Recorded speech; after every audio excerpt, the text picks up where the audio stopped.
E aí pessoal, bem-vindos à 12ª aula do nosso curso de controle. A última aula, na verdade, foi um estudo individual. Vocês leram na literatura, nos slides, como projetar compensadores do tipo lead e do tipo lag, certo? Lembra aí, o compensador do tipo lead a gente usa para adequar a resposta em regime transitório.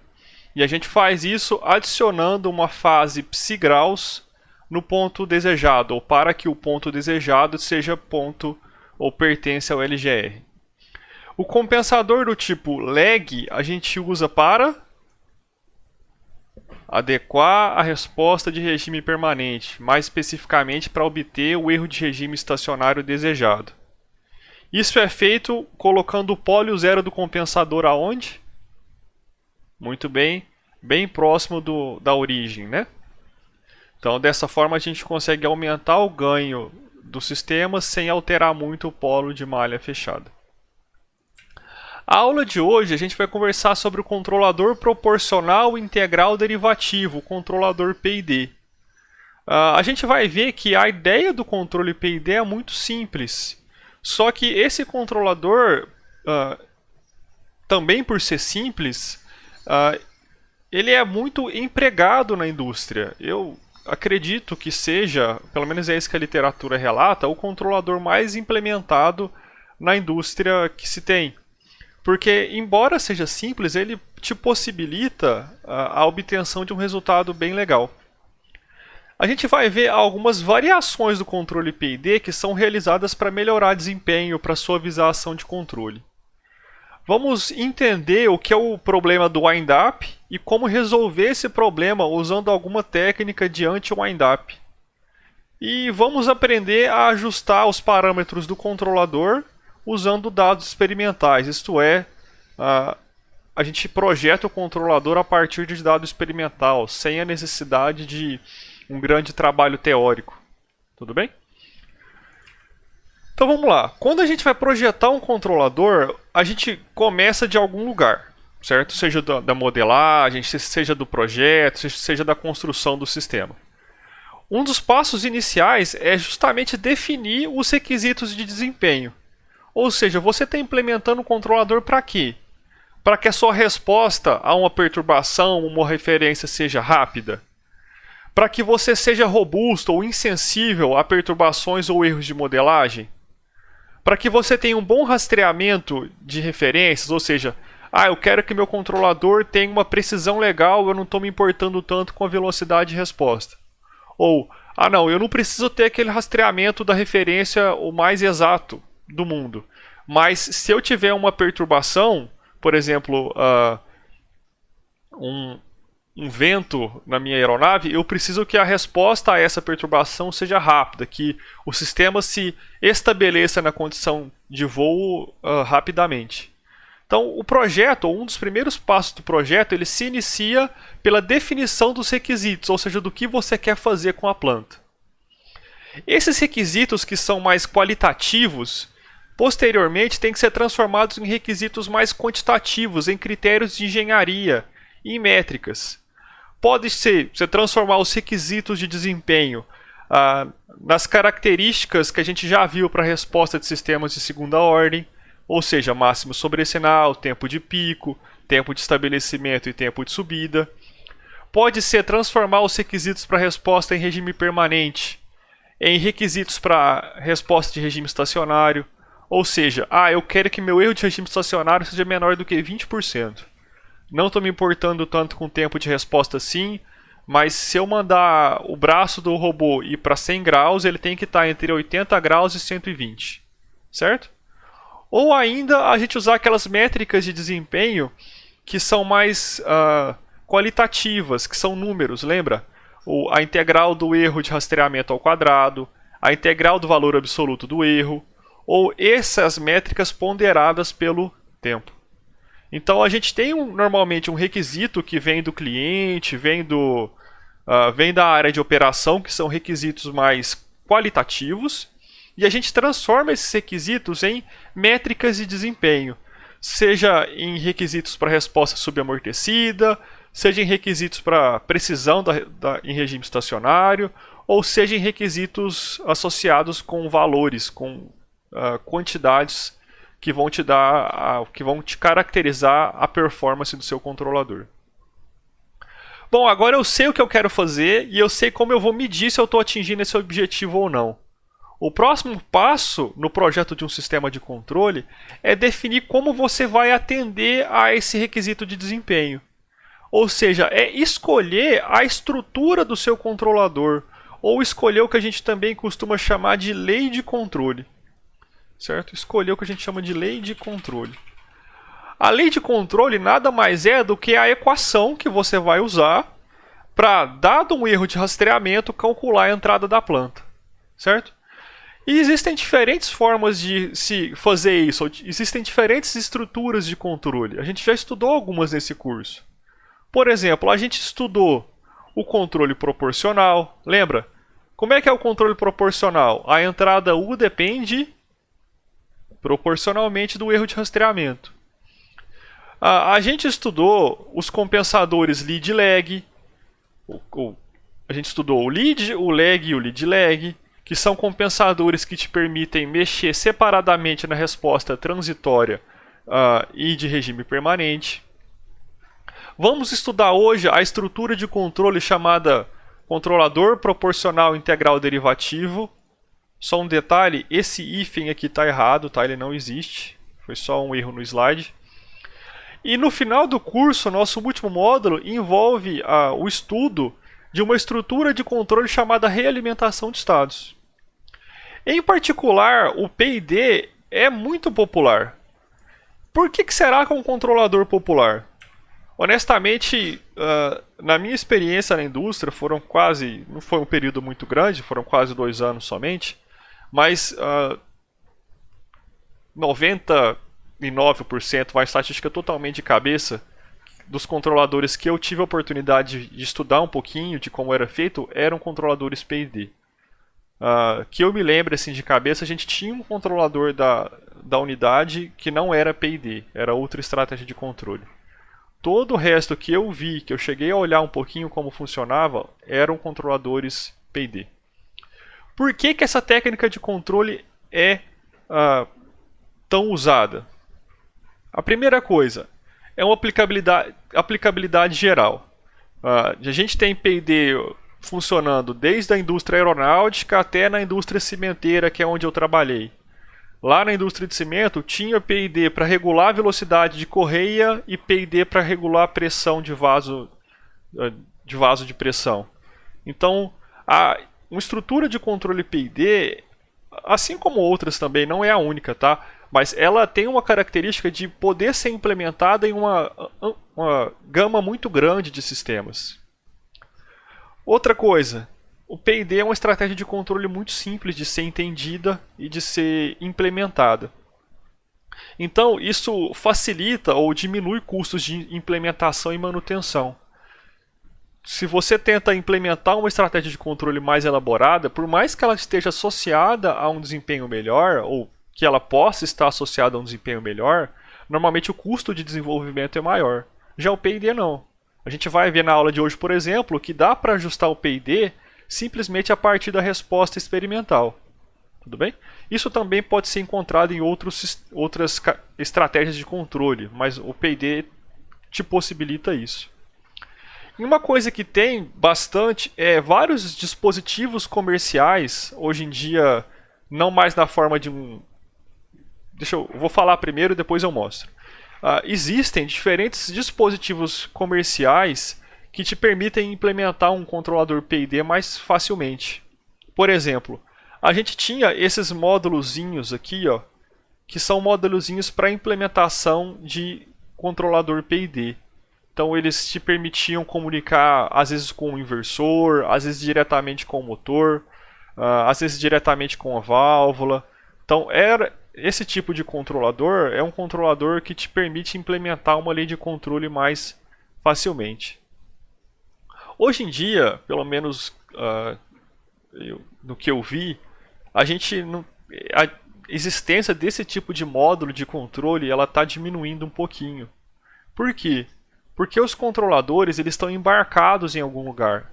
Seja num controlador lógico programável que eu estou mostrando aqui, o popular CLP, muito usado na indústria, seja num computador de bordo de algum veículo, seja num microcontrolador que está no computador de bordo, mas seja num microcontrolador que a gente vai usar, por exemplo, no Arduino. Então, é cada vez mais raro você ter um controlador físico, um dispositivo físico para o controle. Antigamente a gente tinha muito sistema de controle com um circuito eletrônico. Hoje em dia essas coisas esse tipo de controlador está embarcado em algum lugar. Por exemplo, nesse CLP aqui da Allen Bradley, a gente tem, ou existe a possibilidade lá dentro de implementar um controlador por meio de um bloco de instrução pronto, que é o bloco proporcional integral derivativo. Certo? Então, hoje em dia, a existência desse tipo de dispositivo, ela está, pelo menos no que eu conheço, ela está diminuindo na indústria. A gente tem mais controladores embarcados em algum lugar. Você tem, por exemplo, uma Blue Pill da vida, que é um microcontrolador bastante poderoso, custando $2. Então, é mais comum você ver controladores embarcados do que controladores físicos propriamente dito. Não que não exista, tá? Mas é mais comum a gente ver isso.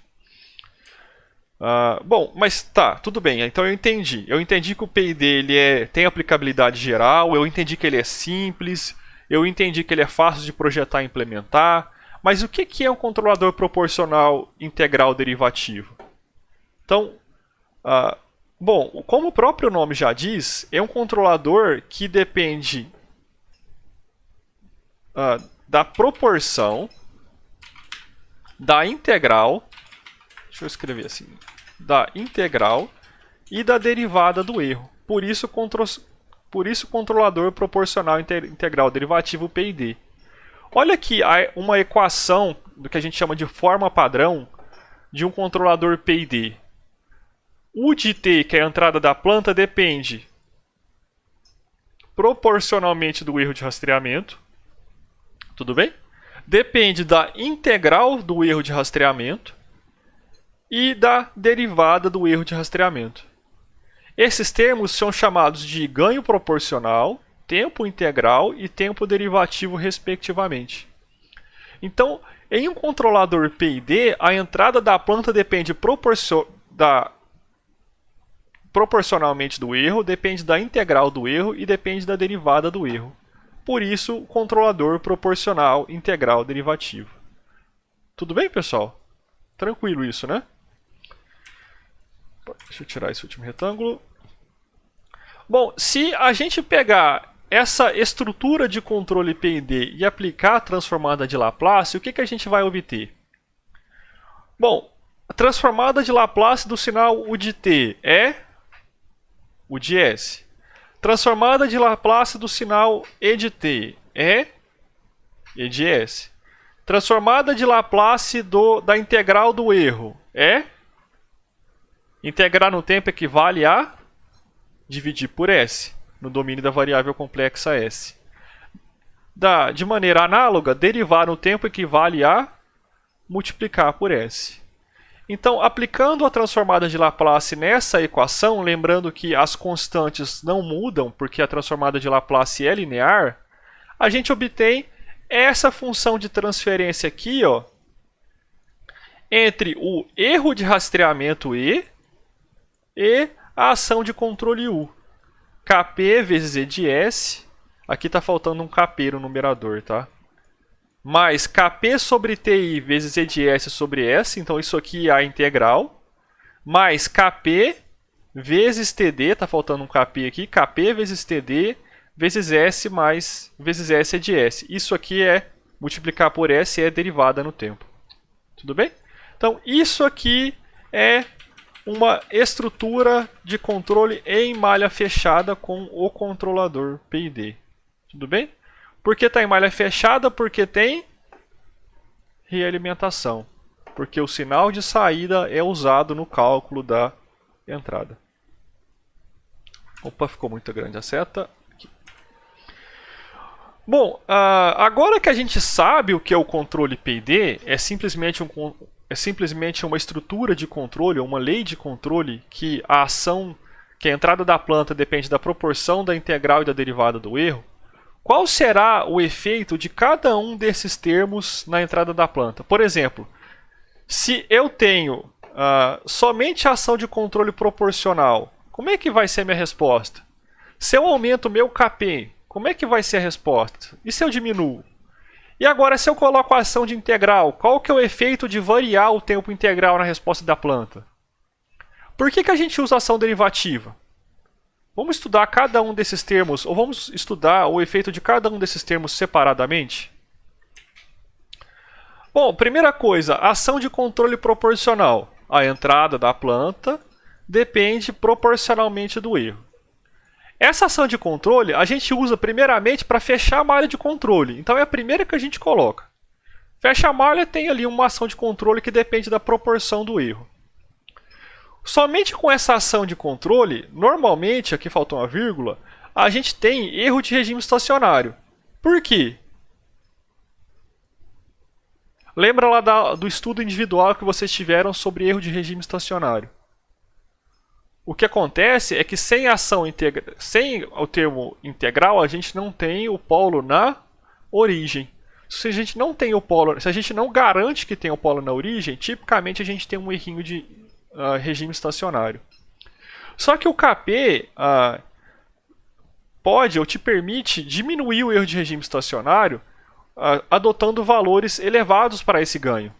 Então, lembra lá do Gang of Four? Quanto maior o Kp, menor o erro de rastreamento. Melhor ainda, quanto maior o Kp, mais rápida é a sua velocidade de resposta. Então, quanto maior o Kp, mais rápido a sua saída vai para o entorno da referência. Por outro lado, ganhos elevados estão associados a respostas mais oscilatórias, e se aumentar muito o ganho, normalmente, na prática, você tem uma resposta instável. E além disso, tem outro problema que não está escrito aqui, que é adotar um ganho elevado a causa. Vocês se lembram? Ganho elevado aumenta a sensibilidade ao ruído. Então, ganhos elevados aumentam a sensibilidade ao ruído. Ruído de medida. Tudo bem? Para ilustrar isso aqui nessa figurinha, a gente, olha lá, a gente tem a referência está aqui em 1. Deixa eu apagar esse quadro aí que está poluindo, o meu slide está muito poluído. Bom, a gente tem aqui nessa figura a referência em 1. E nós temos a resposta da planta para 3 valores de Kp diferentes. K o Kp, né? Aqui faltou um Pzinho. Para K igual a 1, para K igual a 2 e para K igual a 5. Percebam o seguinte, quanto maior o Kp, mais próxima é a resposta da planta da referência unitária. Tá vendo aqui, ó? Então, quando o Kp foi aumentando de 1 para 5, mais o valor em regime estacionário se aproximou da referência 1. Tudo bem? Como vocês explicam isso matematicamente? Lembra de novo lá da aula do estudo individual de erro de regime estacionário. Quanto maior o ganho da planta, maior as constantes Kp, Kv ou Ka, e consequentemente menor o erro de regime estacionário. Nesse caso particular da resposta ao degrau, a gente tem a constante Kp. Outra característica, agora percebam aqui na resposta transitória, aqui no começo da resposta. Quanto maior o Kp, mais rápida foi a resposta, ou foi a evolução da planta para alteração na referência. Vocês conseguem ver aqui, ó, que o Kp igual a 5 resultou numa velocidade de resposta bem legal. Por outro lado, esse aumento de velocidade de resposta com o aumento do K está associado a uma resposta mais oscilatória. Então, o Kp te permite ter uma velocidade de resposta boa e aumentando esse valor também a gente consegue reduzir o erro de regime estacionário. Só que se você aumentar demais, você vai ter uma resposta mais oscilatória e se ficar muito elevado, você pode até ter uma resposta instável. Então, uma estratégia razoável é não adicionar uma ação de controle proporcional não adotar um Kp tão elevado e colocar a ação integral, porque desse modo você garante que vai ter um polo na origem e por consequência a gente consegue deixa eu apagar isso aqui. A gente consegue a eliminação do erro de regime estacionário para entradas do tipo integral. Então, para referências constantes, a adição de ação integral elimina o erro de regime estacionário. Tudo bem? Lembra lá de tipo de sistema? Quanto menor o Kp, o que acontece com o ganho que multiplica a ação integral? Vamos olhar aqui, ó. Ó, aqui de novo, faltou um Kp no numerador. Faltou um Kp aqui. Depois eu vou corrigir no slide. E faltou um Kp aqui. Tá? Mas olha lá, ó. Quanto menor o TI, maior esse ganho que multiplica a integral, correto? Porque o TI está no denominador. Então, quanto menor o TI, mais rápida é a resposta, tudo bem? E mais rápido você consegue eliminar o erro de regime estacionário. Para mostrar isso, aqui eu tenho a resposta para TI igual a 1, para TI igual a 2 e para TI igual a 5. Em todos os casos, aqui é para TI igual a infinito, ou seja, não tem ação integral, tá? Em todos os casos, a gente pode ver que o erro de regime permanente foi eliminado, tá vendo? Todos os casos está correndo convergência. Só que para TI igual a 5, vocês podem ver, ó, que essa convergência ela é bem lenta, tá vendo? Ó? Tá aqui, ó. Vou apagar. Para TI igual a 2, essa convergência já é mais rápida, tá vendo? Professor, mas para TI igual a 1 ficou pior. Ficou pior porque quanto menor o TI, ou seja, quanto maior o ganho da ação integral, mais oscilatória é a sua planta. Então não é bom você ter uma ação integral com ganho muito elevado.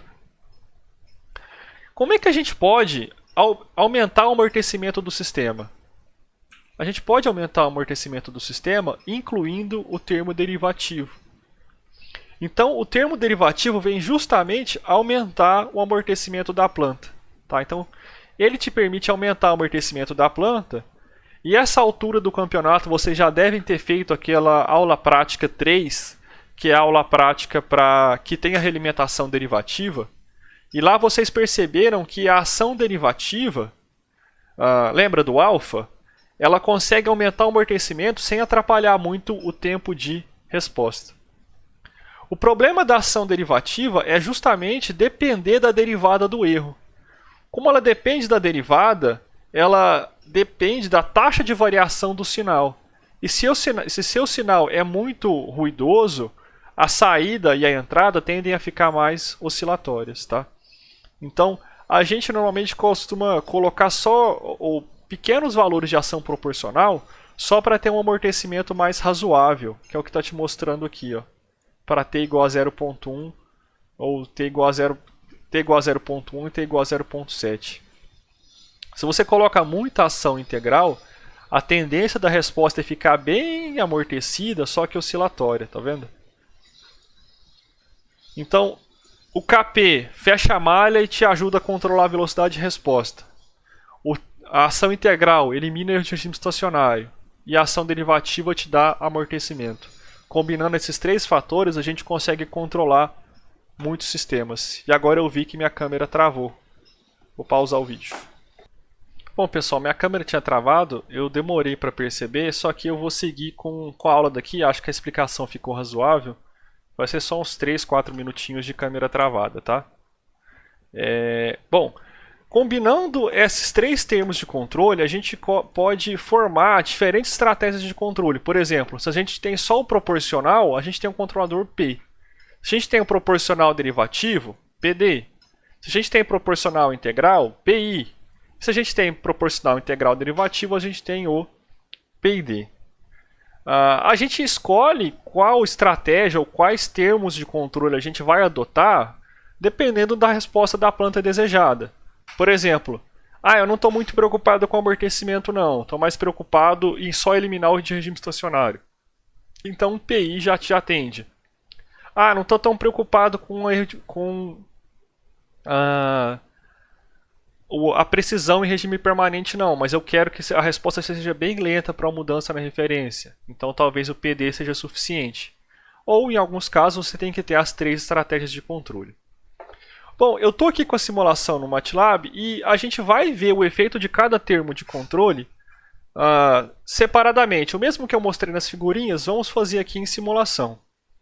Então eu tenho aqui uma referência, certo? Uma referência unitária, que está sendo aplicada em 1 segundo. Eu tenho aqui os 3 termos de controle, integral, derivada e proporcional. Tá? Aqui a gente tem a entrada do sistema U, tem um sistema genérico aí de segunda ordem, e a gente tem a saída Y.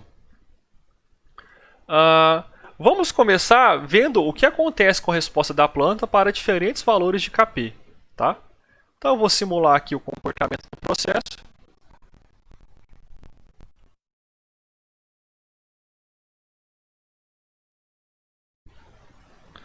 E olha lá, ó. A gente veio com a referência unitária, o sistema convergiu aproximadamente para 0,5, ou seja, tem erro de regime estacionário, com um certo overshoot. Tudo bem? À medida que a gente aumentar o Kp, por exemplo, para Kp igual a 10, o sistema tem uma resposta mais oscilatória, tá vendo? Olha o tamanho do overshoot aqui, ó.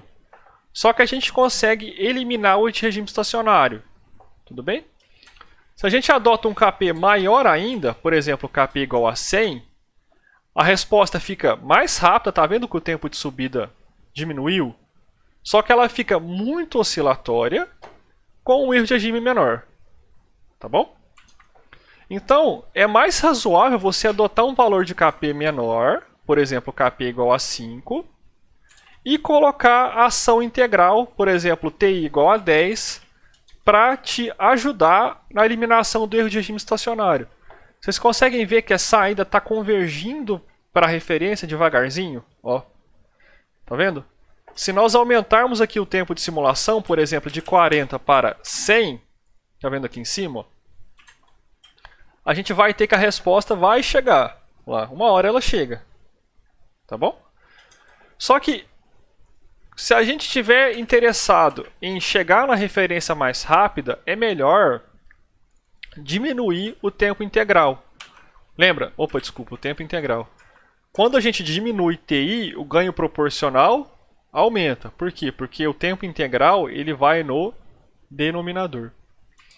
Para TI, por exemplo, igual a 1, olha lá, ó, em aproximadamente 30, 25 segundos, a saída já convergiu para a referência. Professor, então eu vou adotar o TI muito pequeno. Tem que tomar cuidado que se sua ação integral é muito pequena, a sua resposta pode inclusive ficar instável. Tá vendo aqui ó, que ela está divergindo? Então,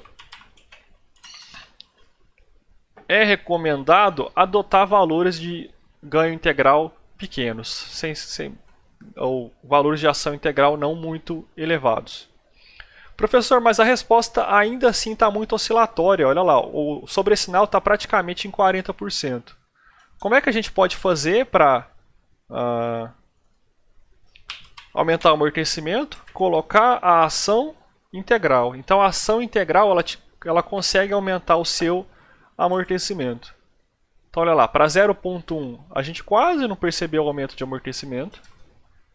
Para tempo integral igual a 1, a gente já consegue perceber claramente que a resposta da planta está mais amortecida, tá bom? Mas se a gente colocar um amortecimento muito grande, a gente tem até uma piora de desempenho. Tá vendo que o sistema ficou super lento aqui, ó? Se a gente aumentar mais ainda esse tempo, por exemplo, 100, a resposta da planta está super lenta aqui, tá vendo?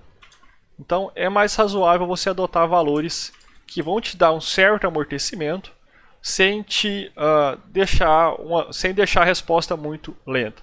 E daqui a pouquinho eu vou mostrar outros problemas da ação derivativa de controle. Tá bom? Vamos voltar lá para o slide. E agora a gente vai conversar sobre outros aspectos do controle PID. Eu costumo brincar em sala de aula que de teoria de controle P&D, a gente já viu tudo. Então a gente já viu como é composta a lei de controle. Fala aí na sua casa. A ação de controle P&D, ela depende da proporção, da integral e da derivada do erro. E a gente viu o efeito de cada termo de controle na saída da planta. O ganho proporcional está associado com o erro em regime e a velocidade de resposta. A ação integral é usada para eliminar o erro de regime estacionário. E a ação derivativa te auxilia no aumento do amortecimento. Basicamente é isso. O restante são variações e problemas conhecidos da literatura de P&D, que é importante que nós saibamos que existem e como eliminá-los para não ter um problema inesperado na implementação de um P&D. Então, vamos estudar um pouquinho essas ideias. A primeira coisa é os efeitos do ruído de medida são amplificados pela ação da derivada. Como assim, professor? Bom, a derivada está associada à taxa de variação de um sinal. Então, quanto maior a taxa de variação desse sinal, maior é a sua derivada. Para ilustrar isso, tem duas curvas aqui no slide. A curva amarela, que seria o sinal original, e a curva azul, que é a derivada desse sinal. A gente pode ver aqui, ó, que quando o sinal amarelo ele tem uma frequência lenta, tá vendo aqui, ó, que a variação dele é lenta, a frequência dele é baixa, a derivada também tem amplitude baixa. Só que à medida que o tempo passa, a derivada desse sinal a frequência desse sinal está aumentando. Vocês conseguem ver que o sinal amarelo está ficando está variando cada vez mais rápido, ó. Tá vendo?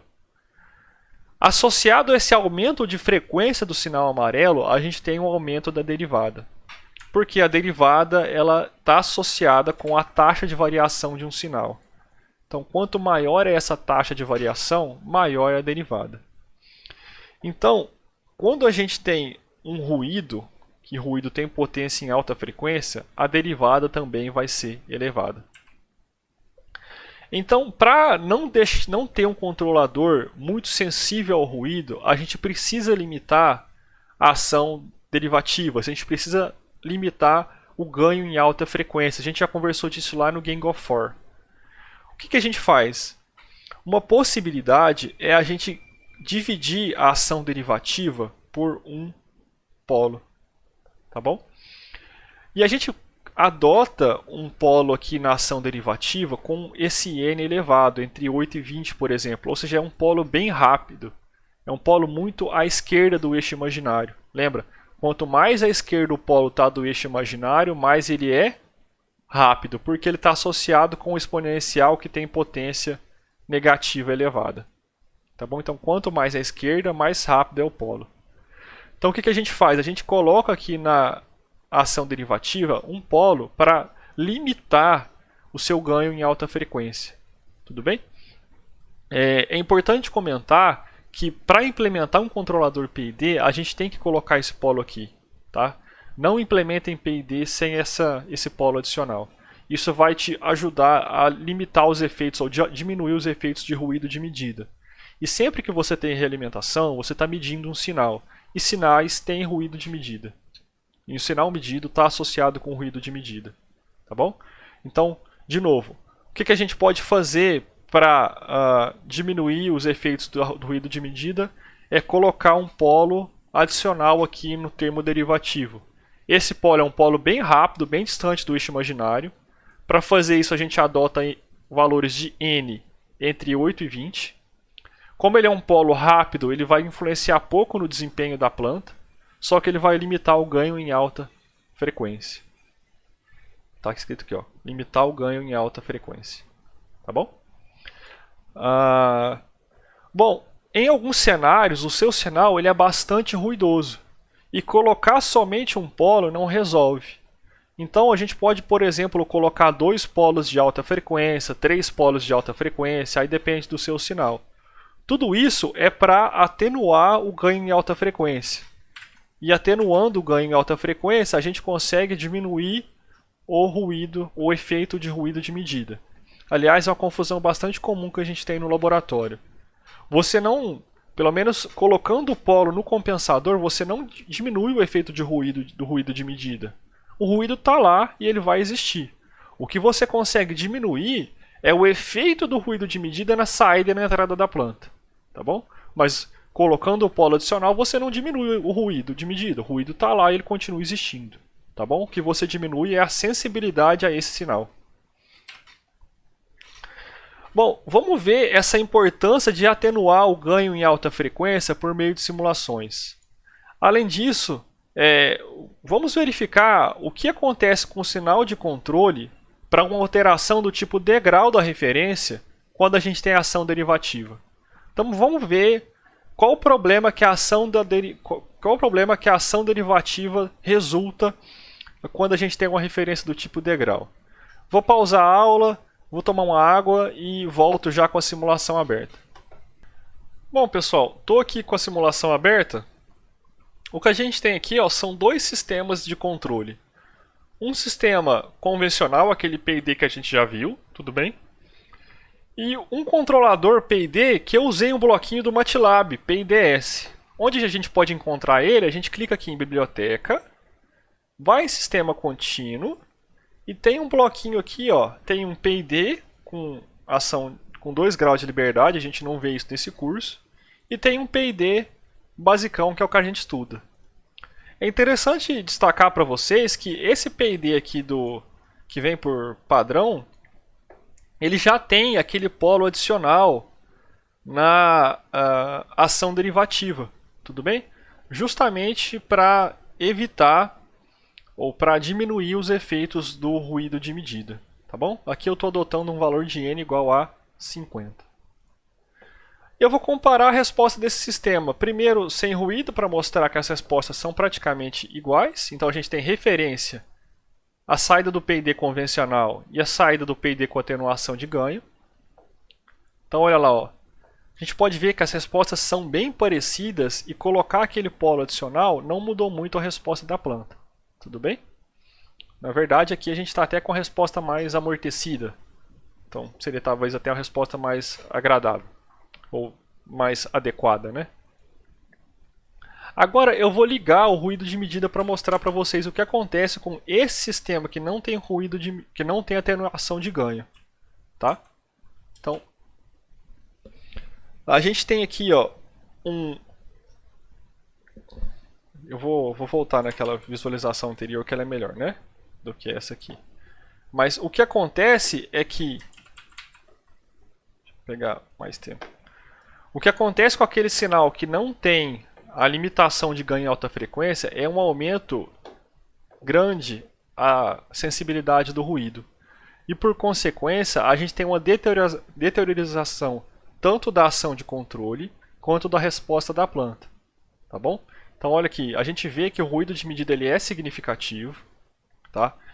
A gente pode até ver qual é a amplitude desse ruído, eu não me lembro mais. Desculpa, nem é um ruído de medida que eu fiz intencionalmente.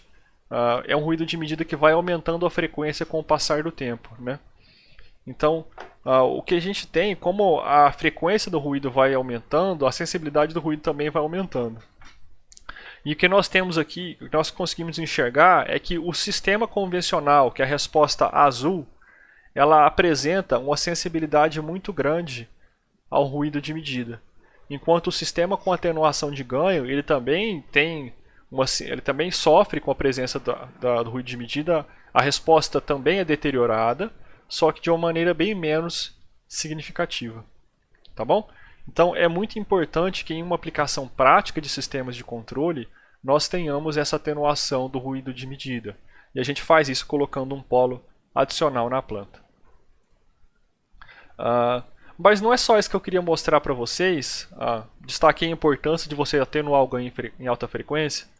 Mas existe uma característica aqui de controladores PID que a gente tem que tomar cuidado.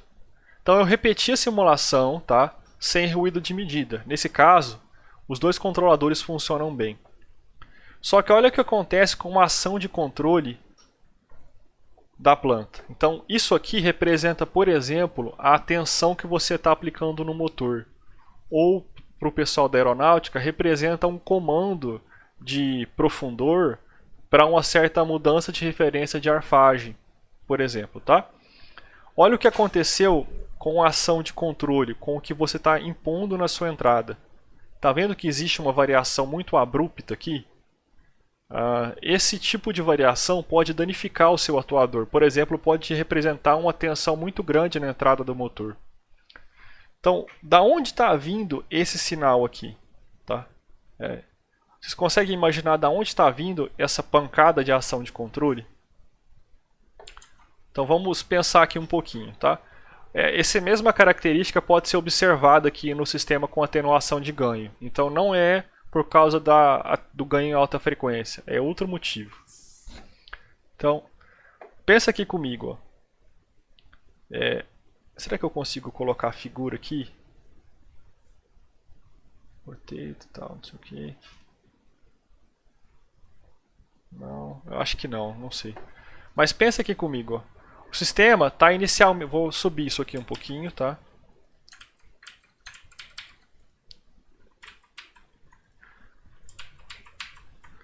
O sistema está... Não consegui subir, então eu desisto. Não consigo subir. Bom, o sistema está inicialmente parado, certo? Então está todo mundo em zero. A saída aqui está em zero e a referência está em zero, tá? Então, em um dado momento, essa referência que está zero, tá? Ela vem um degrau de 0 para 1. Tudo bem? Então, vem um degrau de 0 para 1. Eu não consigo escrever? Consigo. Só que a saída, que é a saída da planta, ela ainda está em 0. Esquece o ruído de medida. Eu estou com o ruído anulado aqui. Então, a gente acaba que vem... na entrada aqui da ação derivativa, tinha 0. Tá? E agora, de repente, veio 1. Ou seja, veio um degrau de referência. E aí, existe um termo da ação de controle U que depende da derivada desse degrau. E qual que é a derivada do degrau? A derivada do degrau é o impulso. O impulso com amplitude elevada e duração infinitesimal. E é justamente o que a gente observa aqui. Ó. Derivar esse degrau de referência causa uma mudança abrupta e elevada na ação de controle, que pode ser prejudicial para o seu sistema. Então, de novo, o que a gente tem é um problema causado pela variação abrupta na referência e a derivada desse sinal. Para eliminar esse problema, a gente pode mover a ação derivativa,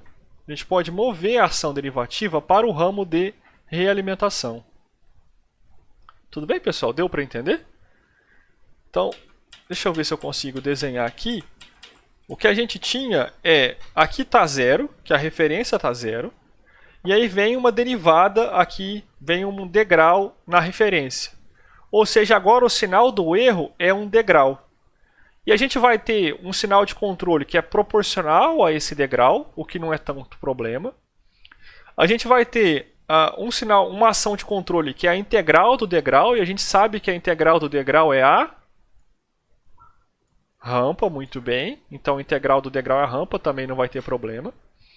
Só que a gente vai ter um sinal de controle, que é a ação derivativa, que depende da derivada do degrau. E a gente sabe que a derivada do degrau é o impulso. Então, essa ação de controle vai resultar naquela mudança abrupta na entrada da planta que a gente viu, que pode te trazer problema. Então, a solução para isso, para evitar esse problema, é mover a ação de controle derivativa para o ramo de realimentação. Essa estrutura de controle a gente chama normalmente de PI mais D ou PI mais V. Por que PI mais V? Alguém consegue me responder? Exatamente, porque agora nós dependemos da derivada do sinal. E a derivada de um sinal, por exemplo, posição, é a velocidade. Então essa estratégia de controle é conhecida como PI mais V e PI mais D. Entenderam a ideia? A gente tira a ação derivativa do ramo direto, porque agora a integral ela passa pelo sinal proporcional e pelo sinal integral. E o que vai chegar aqui na ação derivativa é o sinal U, né, já filtrado pela planta. Ou seja, essa pancada, essa variação abrupta na referência, ela não aparece aqui no termo derivativo. Tudo bem? Uma estratégia adicional para diminuir ainda mais essa mudança na ação de controle é você tirar também a ação proporcional. Por quê? Porque se vem um degrau no erro, também vai sair um degrau na ação proporcional. O que também te causa uma mudança abrupta na ação de controle, por menor que seja. É lógico que o tamanho dessa mudança abrupta depende do tamanho do seu ganho. Existe uma modificação adicional no PID, que é mover tanto a ação derivativa quanto a ação proporcional para o ramo de realimentação. Isso te causa uma mudança no desempenho do sistema, ele pode ser melhor ou pior, talvez seja necessário reajustar os ganhos do controlador, ou seja, escolher novos valores de KP, TI e TD, isso é reprojetar o controlador. Só que agora, quando vem o degrau no erro, a única mudança abrupta que tem na ação de controle U é a integral do degrau que é a rampa. Ou seja, a gente vai eliminar essa variação abrupta de controle. Tudo bem? O que em alguns casos pode ser prejudicial. Eu tenho uma simulaçãozinha aqui, ó, que é justamente para comparar a resposta da planta para um controlador PID, para um controlador PI mais D. Notem aqui, ó, que nessa estratégia de controle PI mais D, eu tenho o PI no ramo direto, que está aqui, e a ação derivativa ela foi movida para o ramo de realimentação. Toma cuidado, viu, pessoal, que quando a gente move a ação de controle para o ramo de realimentação, o sinal é negativo. Lembre-se sempre que essa estratégia de controle é similar à realimentação derivativa que a gente fez lá na aula 3. E, finalmente, a gente tem aqui somente a ação integral no ramo direto e nós temos a ação proporcional e derivativa no ramo de realimentação. E a gente vai comparar aqui, ó, o sinal de saída para esses três controladores e o sinal de controle para esses três controladores. Então, rodei a simulação. Primeiramente, a gente vai comparar a saída.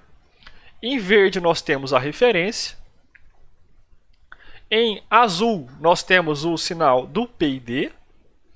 Em laranja, do PI mais D. Isto é, daquele que somente a ação derivativa foi movida para o ramo de realimentação. E em vermelho nós temos a ação do PI do I mais PD, aquele no qual tanto a ação proporcional quanto a integral estão no ramo de... Não, desculpa. Tanto a ação proporcional quanto a ação derivativa estão no ramo de realimentação. O que a gente consegue ver é que o PI mais D teve um desempenho praticamente igual ao PID. Ou seja, mover a ação derivativa para o ramo de realimentação não mexeu tanto no desempenho da planta. Agora, quando a gente moveu a ação proporcional e a derivativa, o desempenho do sistema foi bastante afetado. Talvez seria necessário você mexer aqui nos ganhos do controlador. Em contrapartida, enquanto o PID, que aqui é representado, a ação de controle do PID, que aqui é representada pela linha vermelha, tem essa variação absurda na ação de controle, a ação do PI mais D, que é a linha azul, tem uma variação abrupta bem menor. No caso aqui, vamos interpretar em tensão, em volts. A ação do PID tem uma variação de mais ou menos 25, 30 volts, tá? Quando a gente dá o degrau na referência. A ação do PI mais D tem uma variação de 2 volts. Então vem uma pancada de 2 volts na entrada do motor. Se isso for prejudicial, você pode adotar o I mais PD, no qual a gente não tem a variação abrupta de ação de controle. Tá vendo aqui, ó? Como a gente só integra o degrau de referência e a integral do degrau é a rampa, a ação de controle ela é bem mais suave, o que pode ser desejado em alguns casos. Só que a gente viu que isso aqui está associado a uma alteração bem grande no desempenho da planta. Tá bom? Então, nós podemos mover a ação derivativa para o ramo de realimentação e a ação derivativa e a ação proporcional para o ramo de alimentação, com o intuito de diminuir essas variações abruptas no sinal de controle. Em particular, a gente viu que o PI mais D consegue ter um desempenho bem similar ao do PID, mas eliminando aquela variação abrupta no sinal de controle, certo? Bom, com isso a gente elimina aqui o primeiro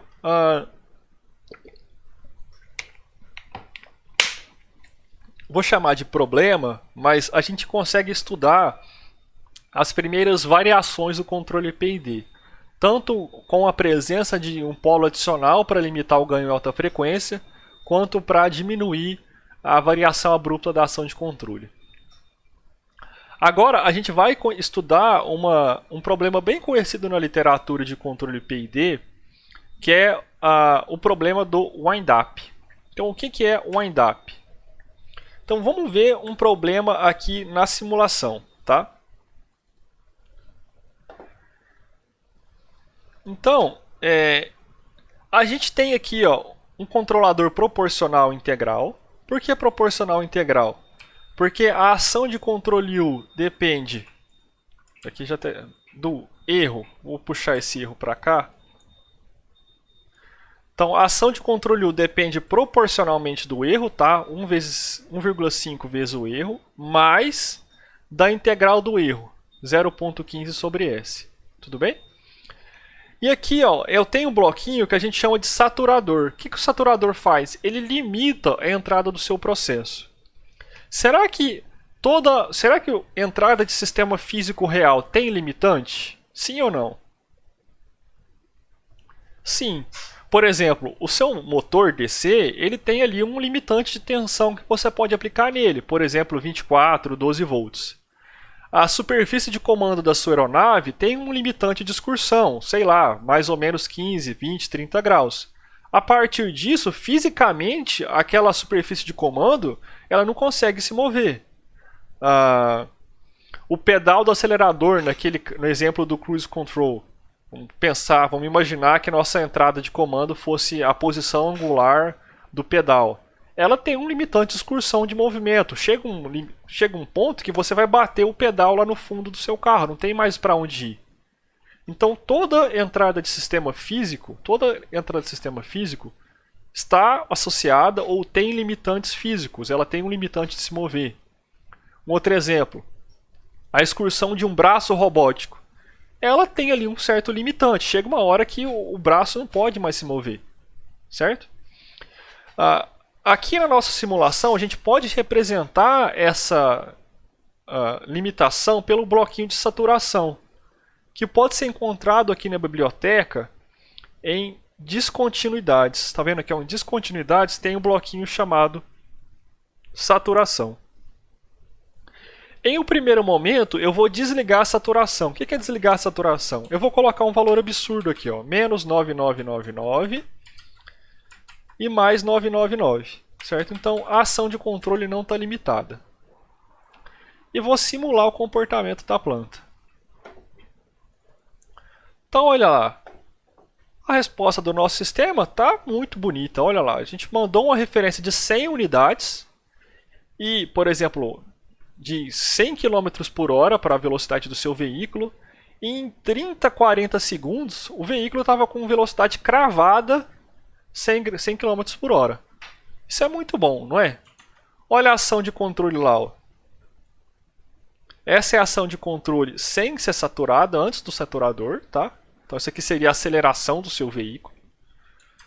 E ela é igual, porque não tem saturação, à aceleração de controle que foi de fato aplicada lá no seu veículo. Tudo bem? Então são sinais iguais.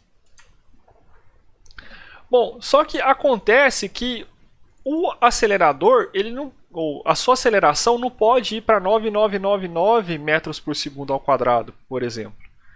Vamos imaginar que ela tem um limite bem baixinho aqui, ó. 1 metro por segundo ao quadrado o seu acelerador pode ir.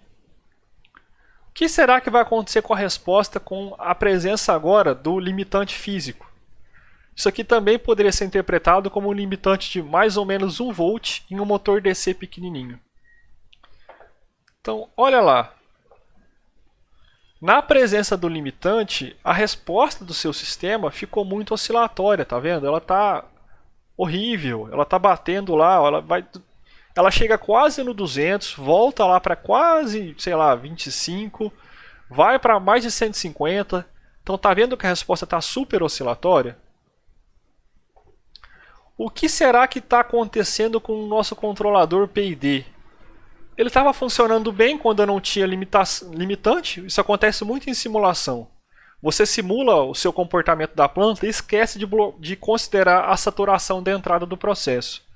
E aí a sua simulação está linda, tá a coisa mais maravilhosa do mundo. Só que quando você vai para a bancada, você não consegue aplicar aquela entrada de 1000 volts no motor. O motor está limitado ali a 24 volts, que é a sua fonte. E aí o desempenho fica bem ruim. O que está acontecendo? Bom, o que está acontecendo é o problema que a gente chama de wind-up. E o wind-up é um fenômeno não linear que ele tem origem da combinação de dois fatores. De um lado é a presença de ação integral no controlador. Então, o wind-up está associado com o seu controlador ter ação integral. E de outro lado, está associado ao fato de que o seu controlador, a sua entrada da planta, ela sempre tem um limitante físico. Tá? Então, quando acontece a saturação da entrada da planta e você tem ação integral, pode ser que o fenômeno do wind-up ocorra. Tá? Quando a saturação ocorre, ou seja, vamos pensar ali numa fonte de tensão de um motor. Você chegou no limite da sua fonte de tensão. Então a sua fonte de tensão saturou. Nesse momento, a gente pode dizer que a sua realimentação foi quebrada. Por quê? Porque não importa mais o valor do erro de rastreamento, se ele está aumentando, você não consegue mais subir a ação de controle porque fisicamente não dá para fazer. Da mesma forma, vamos pensar lá na indústria aeronáutica. Se o seu profundor bateu ali atingiu o batente mecânico dele, não adianta o controlador mandar o profundor descer mais, porque fisicamente ele não vai. Tudo bem? Então a gente pode dizer nesse momento que a realimentação foi quebrada, porque a ação de controle, a entrada do processo não vai mudar independentemente da saída. Mais especificamente, se a saída continuar aumentando. Nesse momento, mesmo que a realimentação foi quebrada, a ação integral vai continuar a aumentar. Certo? Por quê? Porque vai continuar tendo um erro de regime estacionário e esse erro ele vai continuar sendo integrado e o integrador vai continuar aumentando de valor. Esse aumento de valor da ação integral a gente chama de winds-up. Por isso o problema é conhecido como wind-up, que está associado com o integrador fica muito carregado. E esse termo carregado ele vem do fato de que antigamente a ação integral ela era implementada com um circuito eletrônico, então tinha capacitor ali. E esses capacitores ficavam com a tensão máxima, né? Ficava carregado.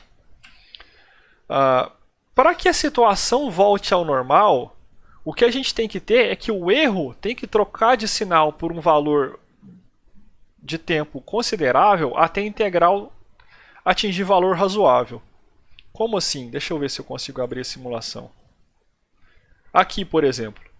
Imagina que o erro tem um valor positivo, certo? Acho que é melhor abrir a simulação do wind-up, que é essa aqui. Imagina que esse erro aqui tem um valor positivo, certo? Mais 99. E a integral desse valor está muito carregada, está mais 1 milhão.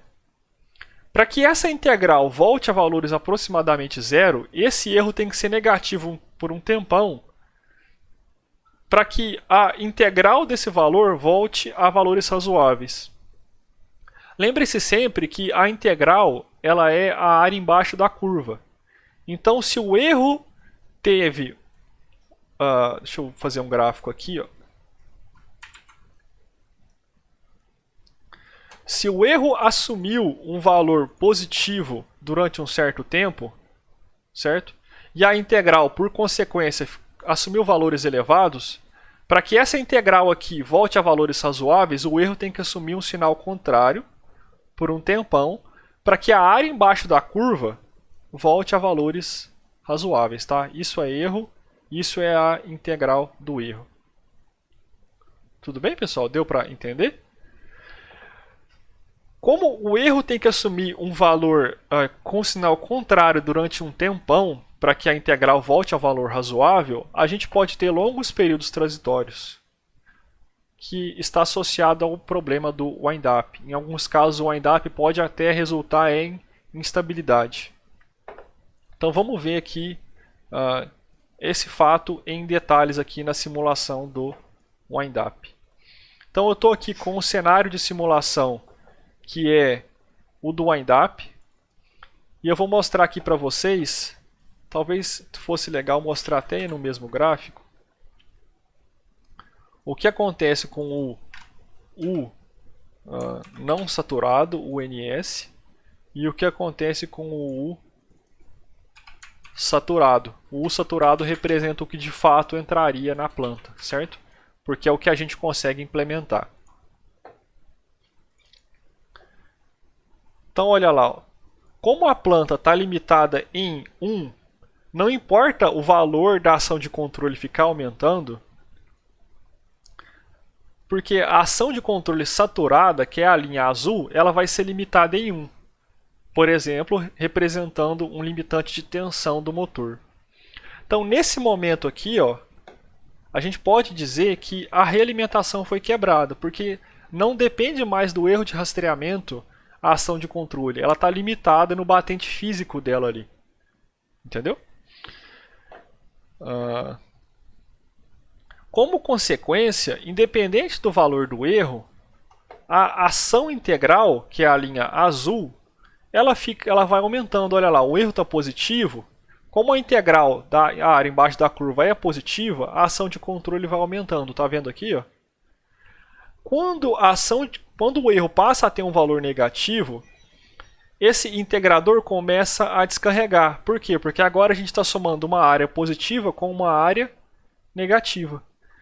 E é necessário que essa área negativa, ou seja, que o erro negativo seja negativo por um tempão, para que a integral se descarregue. Só que aí depois que ela se descarrega, ela tende a assumir um valor negativo por um tempão. E aí o erro tem que trocar de sinal para que esse valor volte a patamares razoáveis. Então a consequência dessa integral assumir valores elevados é uma resposta bastante oscilatória, que é o que a gente vê aqui. Então deu para entender o que é o problema do wind-up? A gente tem ação integral de controle, normalmente com ganho elevado, e saturação. Quando a saturação ocorre, a realimentação é quebrada, porque a entrada da planta não depende mais do erro, ela está limitada fisicamente.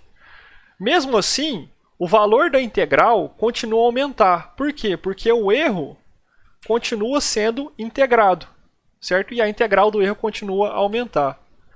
Dessa forma, o integrador se carrega, e para que ele volte a valores razoáveis, é preciso que o erro assuma um sinal invertido do inicial, nesse exemplo aqui, positivo e depois negativo, por um tempão. E isso está associado com longos períodos transitórios, em alguns casos até instabilidade. Bom, esse efeito era bastante conhecido pelos fabricantes de controladores antigamente. E cada fabricante desenvolvia a sua própria forma de eliminar o wind-up. Está reportado na literatura que esse tipo de estratégia de eliminação de wind-up era até segredo industrial, porque eliminar o wind-up trazia um benefício tão grande para o desempenho da planta que o pessoal meio que restringia essa informação. Só que todas as estratégias, ou a maioria das estratégias que foram propostas naquela época e não eram divulgadas, elas tinham o mesmo fundamento, que é impedir que o integrador se carregue quando ocorre a saturação ou descarregar o integrador rapidamente. Tudo bem? Então, foram desenvolvidas diferentes estratégias para eliminar o wind-up. E a ideia sempre é a mesma. Tentar fazer com que o integrador se descarregue ou ajudar a descarregar mais rápido. Por exemplo, essa estratégia de controle aqui é o que a gente chama de back calculation. O que a gente faz? Nós comparamos o sinal que a gente calculou de controle, aqui denotado por W, e o sinal que de fato vai ser aplicado no processo. Tudo bem? Então, por exemplo, calculamos 100, vou escrever 100 aqui. Para nós termos calculado 100, o erro deve estar num valor positivo, então veio um erro positivo, por exemplo, 1. Isso foi multiplicado por 5, tá bom? Então assuma aqui que o ganho K é igual a 5. Então nós temos aqui o 5 da ação de controle proporcional, somando 95 da ação de controle integral. Opa, desculpa, da ação de controle. Vamos esquecer um pouquinho a ação de controle derivativo, esquece isso aqui. Acho que é mais simples. Somando 95 da ação de controle integral. Então, o 5 da proporcional mais o 95 da integral resultou em 100 que a gente calculou que ia aplicar na planta. Só que o que nós vamos aplicar de fato na entrada do processo é 1. Então, na técnica chamada de back calculation, a gente compara o sinal calculado da ação de controle e o sinal de fato empregado. Então, menos 100, olha o sinal de negativo, mais 1 vai resultar em menos 99. Esse sinal, essa diferença entre o calculado e o aplicado, ela é usada na entrada do integrador. Tudo bem? Como ela vai assumir sempre valores com sinais invertidos ao valor calculado, ela vai ajudar a diminuir a entrada do integrador mais rapidamente, o que vai ajudar o seu integrador a descarregar mais rapidamente. Tudo bem? Então, olha lá, de novo, no back calculation, a gente compara, deixa eu tirar todas as anotações. No back calculation, a gente compara o valor de ação integral calculado com o de fato implementado no processo. Essa diferença é usada ou é adicionada na entrada do integrador. Como ela vai assumir valores diferentes da ação de controle ou valores diferentes da ação integral, esse sinal recalculado, essa nova realimentação no processo, ajuda a descarregar o integrador. Entenderam a ideia? Então, o back calculation é usar a diferença entre o que você calculou e o que você de fato aplicou para diminuir mais rapidamente a entrada da planta. O ganho desse sinal aqui, 1 sobre TT, ele determina o quão rápido vai ser o descarregamento. Aí, a escolha desse ganho, ele depende do seu processo. Tá? Um valor recomendado é escolher o TT de modo a ser a média geométrica, né, entre o ganho integral e o ganho derivativo. É raiz de TI vezes TD. Tudo bem? Então, eu tenho uma simulaçãozinha aqui, que é a simulação do anti-wind-up com back calculation. Então, olha lá o que a gente tem. A gente tem uma ação de controle proporcional. A gente tem uma ação de controle integral. Tá? A ação de controle calculada, que a gente chama de W, passa aqui num saturador, no bloquinho de saturação. E a gente tem o que de fato é empregado na planta, que é o U. Esses dois sinais são comparados. E o resultado dessa comparação é multiplicado por um ganho, na verdade é 1 sobre TT. E esse 1 sobre TT é somado aqui na entrada do integrador. E o que a gente consegue ter, primeiro eu vou desligar, então eu vou vir aqui e desliguei o anti-wind-up, certo? e a ação da planta fica aquela coisa feia que a gente viu. Agora eu vou aqui, ó, vou clicar e vou ligar de novo a técnica de Back Calculation, que auxilia a descarregar o integrador mais rápido. Por consequência, nós conseguimos ter uma resposta bem melhor aqui na entrada do processo. Tudo bem? Deu para entender o Back Calculation? A gente usa a diferença entre o que calculou e o que foi de fato aplicado para descarregar o integrador mais rapidamente. Professor, essa é a única estratégia de anti-wind-up que a gente tem? Não, a gente tem várias estratégias. Aqui faltou um hífen no slide. Uma outra possibilidade, bem mais simples, é o que eles chamam de integração condicional. Então é o integrador condicional. Será que é integração condicional? Não sei. Como é que será que se chama em português? Deixa eu conferir. Espera aí. Conferir ali, pessoal, e a literatura em português de fato chama essa técnica de integração condicional. Qual que é a ideia? A ideia é, toda vez que acontece a saturação, você vai lá e, por exemplo, desliga o integrador. Não necessariamente é somente nesse cenário. Existem diferentes técnicas de integração condicional. Mas uma possibilidade é, aconteceu saturação, a gente desliga o saturador, ou reinicia o saturador. No caso de um capacitor, você descarrega o capacitor. Então vamos ver como é que isso é feito em simulação? Bom, eu estou aqui com a simulação aberta. E nós temos aqui uma ação de controle calculada, que nós estamos chamando de W. Tá? Isso passa em um saturador e gera a ação de controle de fato aplicada na planta, que é a ação de controle U.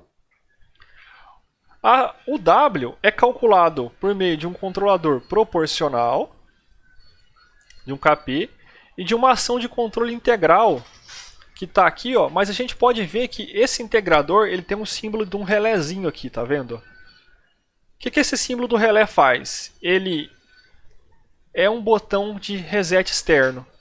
Então, toda vez que vir um bit nesse integrador, o valor da integral vai para zero. O que a gente está fazendo? A gente está comparando o sinal calculado e o sinal real. Tá? Aqui vai te gerar um valor. É retirado o valor absoluto dessa diferença.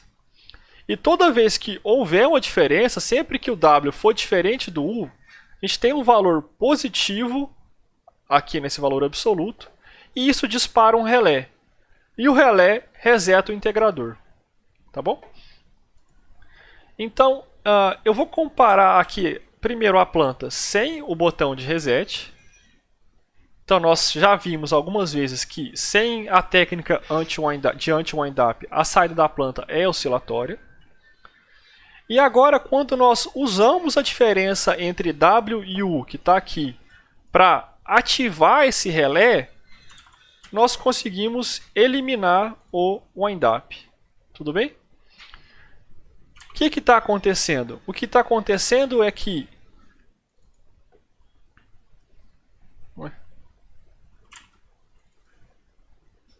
por que ele abriu assim? Não sei. O que está acontecendo é, toda vez que há uma diferença entre W e U, existe um valor positivo entrando no relé. E o relé fica ativo, tá vendo? Está em 1 aqui. Ó. Quando o relé está ativo, está em 1, o valor da integral é 0, porque ele não deixa o integrador se carregar. Quando o W passa a ser igual ao U, e quando isso ocorre? O W é igual a U quando a saturação está inativa, quando o controle calculado pode ser de fato implementado no sistema. Quando não ocorre saturação, o relé desliga e, por consequência, o integrador é ativado. E ele é ativado para eliminar o erro de regime estacionário. Difícil, pessoal? Isso termina as duas técnicas de anti-wind-up que a gente vai ver hoje. A primeira, o Back Calculation, e o segundo, a integração condicional. Agora, para encerrar a aula, a gente vai ver um método, ou métodos de ajuste, na verdade, o método de ajuste baseado na resposta ao degrau. Certo? nós vamos ver o que ele é e vamos ver duas tabelinhas para ajuste do controlador. Vamos lá? Bom, pessoal, se nós conhecermos o modelo da planta, a gente pode ajustar o controlador por meio de diferentes técnicas. Alocação de polos. Então a gente ajusta lá os parâmetros do PID para alocar os polos de malha fechada em algum lugar. Técnicas baseadas em otimização, resposta em frequência e por aí vai. O que eu quero conversar com vocês é que existem métodos para ajustar os parâmetros do controlador a partir de dados experimentais. Isto é, você realiza um determinado ensaio, por exemplo, um ensaio a degrau, analisa as características dessa resposta e usando alguns métodos, algumas tabelas, por exemplo, a tabela de Ziegler-Nichols, Cohen-Kuhn, a tabela que minimiza o índice de desempenho ITAI e por aí vai, a gente consegue ajustar os parâmetros do controlador. Então, sem aquela história de zero, polo, função de transferência, região de desempenho e por aí vai. Então, é interessante conhecer esse tipo de método porque, em alguns casos, a gente não tem o modelo do sistema. E a possibilidade que a gente tem é ajustar o controlador usando dados experimentais. Então, vamos imaginar, e isso acontece frequentemente, que a resposta ao degrau da planta seja dessa forma aqui. Ó.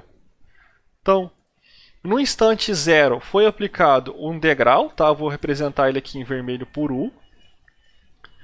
E a saída, nossa, aqui, isso é um U muito bonito. E a saída do processo, que é essa linha verde, ela teve um certo atraso para responder essa mudança na entrada. Depois ela levou um certo tempo para atingir o novo patamar e convergiu para um valor de regime estacionário. Tudo bem? Então olha lá, aplicamos um degrau na entrada. Existe um tempo associado, ou existe um tempo para o sistema responder essa mudança. Existe um tempo de subida até o novo patamar e depois ela converge para um valor. É claro, pessoal, que essa resposta não é tão bonitinha, porque a gente tem um sinal medido, então normalmente ela é mais oscilatória.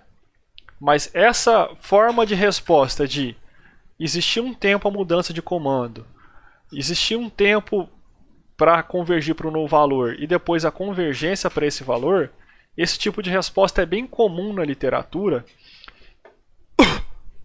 E esse tipo de modelo é um modelo de primeira ordem com atraso. Então, esse tipo de resposta é representado por um modelo de primeira ordem, K sobre tal S mais 1, vezes um atraso que é representado aqui no domínio S por uma exponencial. Tá? Não se preocupem muito com essa representação do atraso, porque a gente vai estudar isso aqui mais em detalhes nos módulos de resposta em frequência. A ideia é que nós podemos, a partir desses dados da resposta da planta, ajustar os parâmetros do PID usando diferentes técnicas. Ou seja, a gente aplica um degrau, identifica L, T e K, e usando essas informações da resposta da planta, existem diferentes métodos para ajuste do controlador. Mais uma vez, sem usar a função de transferência, sem pensar em alocação de polos, é um ajuste mais direto. Tudo bem? Por exemplo, existe o conhecido método de ajuste de controlador, talvez alguns de vocês conheçam, que é o método de Ziegler-Nichols. O método de Ziegler-Nichols, pelo menos o método baseado na resposta ao degrau de Ziegler-Nichols, é pegar esses parâmetros da resposta da planta, nesse caso particular de atraso e de tempo de subida, L e T respectivamente, e ajustar os parâmetros do controlador segundo a tabela. Por exemplo, o controlador proporcional, nesse caso a gente só tem o ganho Kp, e no método de Ziegler-Nichols, o Kp é dado por T sobre L. No controlador proporcional integral, o Kp é dado por 0,9 vezes T sobre L, e o tempo integral é igual a L sobre 0,3. Já no controlador PID, os parâmetros são dados por essas relações apontadas aqui. Pega a planta, aplica o degrau, identifica K e L, projeta o controlador. Muito fácil, né? Note que esse tipo de ajuste só pode ser aplicado para sistemas estáveis. Obviamente, porque se o sistema for instável, quando você aplicar o degrau, o que será que vai acontecer com a saída? Ela vai divergir. E não dá para você fazer um ensaio baseado na resposta ao degrau. Uma outra característica é que os ganhos normalmente obtidos por meio dessas tabelas, por exemplo, a tabela de Ziegler-Nichols, tipicamente precisam ser refinados na prática. Então a gente obtém certos valores, vai para a bancada, implementa, normalmente o desempenho não fica tão legal, e a gente refina esses parâmetros usando os conhecimentos que a gente tem dos efeitos do PID na resposta da planta. Por exemplo, está estável, mas está muito pouco amortecido, o que eu posso fazer? Eu posso diminuir a ação proporcional ou aumentar o ganho derivativo. Está bem amortecido a resposta, mas está demorando muito para convergir. O que eu posso fazer para melhorar a velocidade de resposta? Aumentar o KP. Então, normalmente, esses métodos de ajuste por tabela, eles te dão valores iniciais razoáveis que você posteriormente refina no experimento. E eu também quero destacar outra coisa aqui do controlador PID. Para isso eu vou pausar o vídeo e volto com a tela aberta para vocês. Bom, pessoal, explicando essa imagem, logo que eu fui montar a aula de vocês, eu fui procurar com um colega que trabalha na indústria, o que ele acharia importante eu passar em uma aula de controlador PID. Então, tem alguns aspectos que eu apresento lá na teoria de controle digital, alguns aspectos que eu estou implementando aqui, que eu passo aqui para vocês. Mas eu achei interessante que quando eu fui montar a aula, o que a gente tem mais acesso de método de ajuste experimental, pelo menos é o mais conhecido, é o método de Ziegler-Nichols. E aí ele me mandou a lista dele, né, que ele achava que era importante eu abordar nessa aula, e aí um dos métodos que ele me passou, né, das sugestões que ele me deu para a aula foi o item 10, que eu destaquei aqui para vocês. Então, não use o método de Ziegler-Nichols, de preferência nunca. Então, é o método mais conhecido, sem dúvida. Todo livro de controle tem lá essa tabelinha de ajuste de Ziegler-Nichols, mas aí eu tive uma recomendação de alguém da indústria para não passar esse método. É claro que é importante a gente estudar o método Ziegler-Nichols, que você sabendo o básico, você sabe algo mais avançado. Só que eu fiquei incomodado e aí eu estou passando outra tabelinha de ajuste para vocês, que é a tabelinha de ajuste dos parâmetros do controlador, baseando-se no índice ITAI. Lembra do índice ITAI, daquela aula de erro de regime estacionário? A integral do valor absoluto do erro ponderado no tempo. Então, nessa tabela do ITAI, é considerado um controlador dessa forma aqui, ou seja, notem, existe aquele polo adicional para limitar o ganho em alta frequência, e os parâmetros do controlador, nesse caso um PID, são dados por meio dessa expressão. Então, por exemplo, o tempo integral é calculado como o tempo de subida t sobre 0,998 mais 0,0286 do atraso sobre o tempo. E aqui também existem as expressões para o tempo derivativo e para o ganho proporcional. Tá bom? Então, a ideia é a mesma. Aplica a entrada ao degrau na planta, mede os parâmetros, determina experimentalmente os parâmetros K, L e T, e a partir desses parâmetros a gente vai ajustar esse PID destacado aqui, usando essa tabela aqui. Como é que são calculados o ganho desse PID? Eles são calculados de modo a minimizar o índice de desempenho ITAI. Tá bom? Então, só para a gente exercitar um pouquinho, pausa o slide, faz esse exemplo e eu vou voltar lá na lousa para fazer junto com vocês. Qual que é a ideia? Foi aplicado um degrau unitário na entrada da planta, certo? E foi observada essa resposta aqui. Então nós temos um certo tempo de atraso, tá? Nós conseguimos medir um certo tempo de subida e nós conseguimos medir também o valor de regime estacionário. Então nós conseguimos tirar o K, o L e o T, tá bom? E a partir desses valores nós vamos ajustar o controlador Itai. Vou pausar o vídeo e eu volto no slide com tudo copiado. Estou aqui no papel, pessoal, e eu peço que vocês não se importem tanto com valores ou com a forma da curva. Depois a gente tem no slide de uma maneira bem mais detalhada ou mais apresentável do que aqui no papel. Mas eu acho importante a gente treinar a metodologia juntos. Bom, o K é muito fácil de medir porque é o valor para o qual a resposta converge. No nosso caso, o K dá 0,68. Para determinar o L e o T, talvez seja a parte mais trabalhosa ou mais elaborada.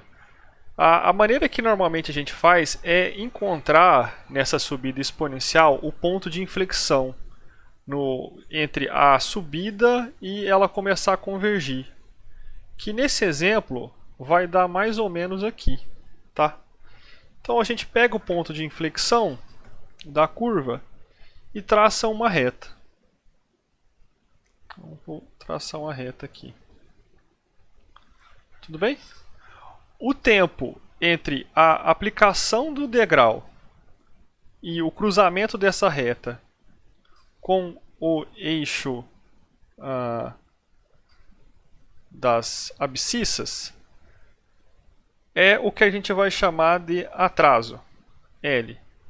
Nesse exemplo, depois no slide fica mais fácil de visualizar, mas a gente vai ter aproximadamente, então isso aqui é igual, né? Deixa eu fazer de forma diferente. No nosso caso, nós temos L aproximadamente igual a 1,5.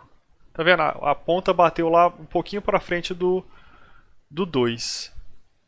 E o valor que ele corta lá, o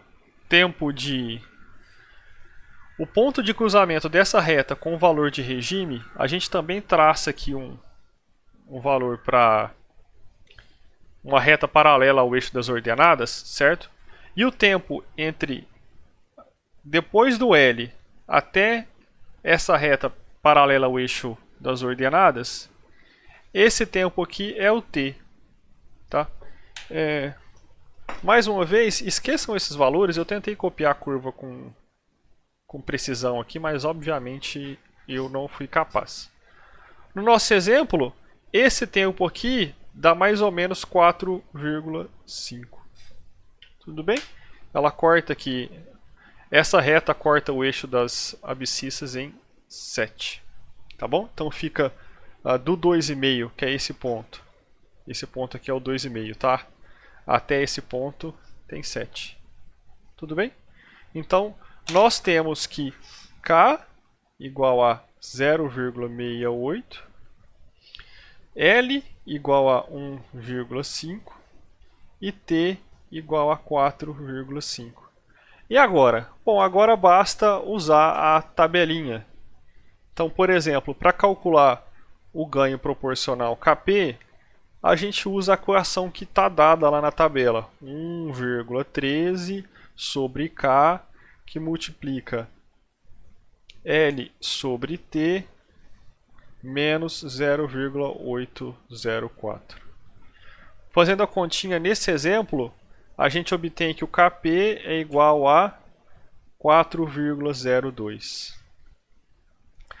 O Ti também é uma substituição de fórmula, mais especificamente T sobre 0,998 mais 0,0286 L sobre T.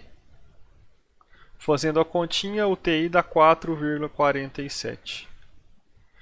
E finalmente, o TD também é dado por uma expressão que tem na tabela.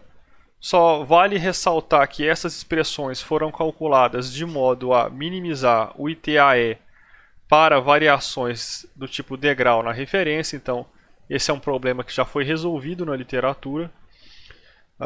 E o que a gente tem nessa tabela é que o TD é dado por 0,4284T L sobre T elevado a 1,008.